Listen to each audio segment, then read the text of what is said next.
జై గురుదత్త.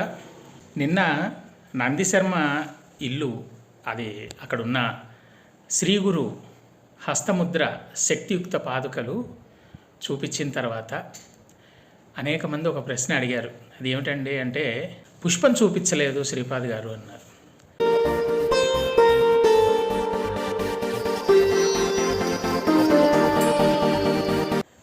ఈ విషయమై ఈ వీడియో చేస్తున్నాను. అది ఏమిటి అని అంటే, దశావతారాలు అలాగే కొన్ని అవతారాలు గుప్తంగా ఉంటాయి. ముముక్షువులకు, సాధకులకు, అలాగే మహామహా తపస్సులకు తప్ప వాటి గురించి తెలియదు అని చెప్పేసి మనకి శ్రీ గురు చరిత్రలో 3-4 అధ్యాయాల్లో మనకు తెలియజేయబడింది.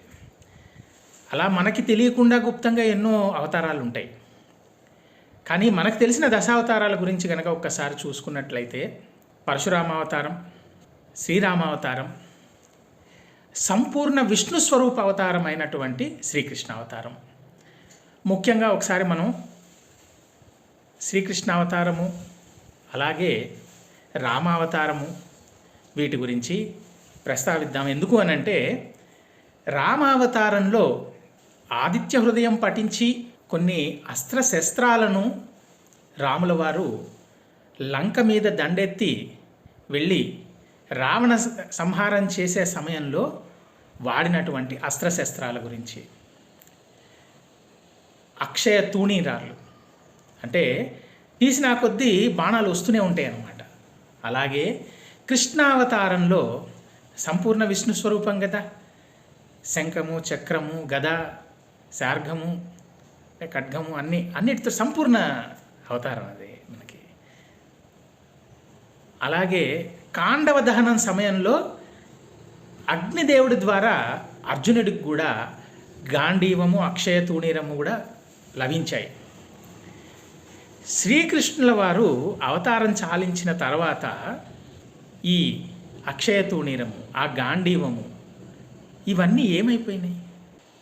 ఒక అవతార కార్యానికి అవసరమైనటువంటి లేదా ఆ అవతార కార్యము ఉపయోగించుకునేటువంటి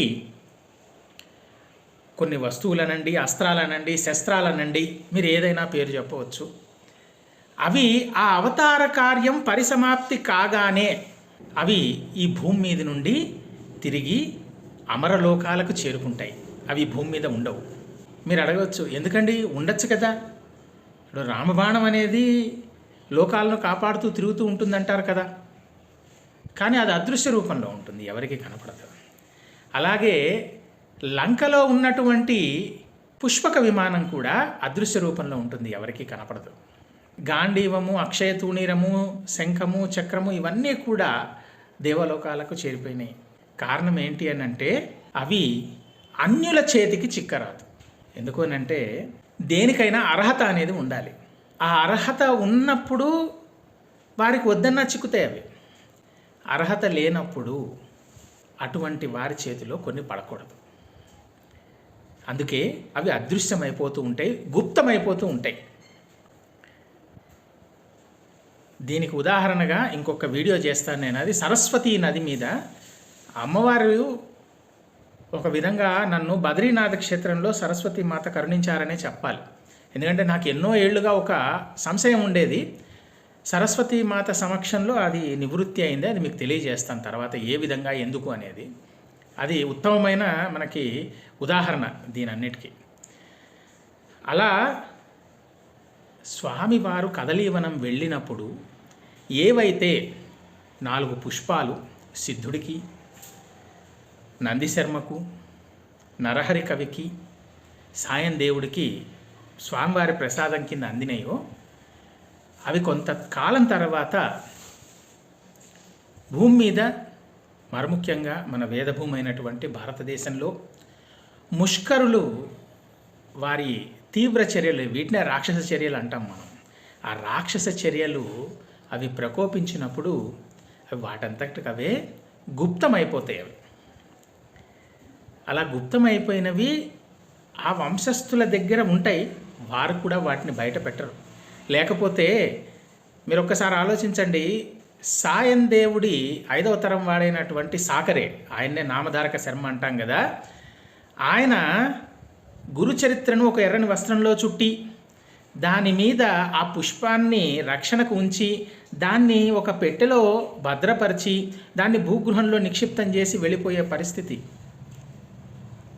అంటే ఒకవేళ అది చిక్కినా కూడా ఆ వంశస్థులు అందులో కూడా అర్హులైన వారికే అందుతుంది తప్పిస్తే ఎవరికైతే గురు చరణాల మీద దృఢమైన భక్తి విశ్వాసాలు ఉంటాయో వారికే దర్శనమిస్తాయి. కానీ మనం కొన్ని అర్థం చేసుకొని భక్తిపూర్వకంగా వాటిని మనస్సులో ధ్యానించి నమస్కరించుకోవాలి.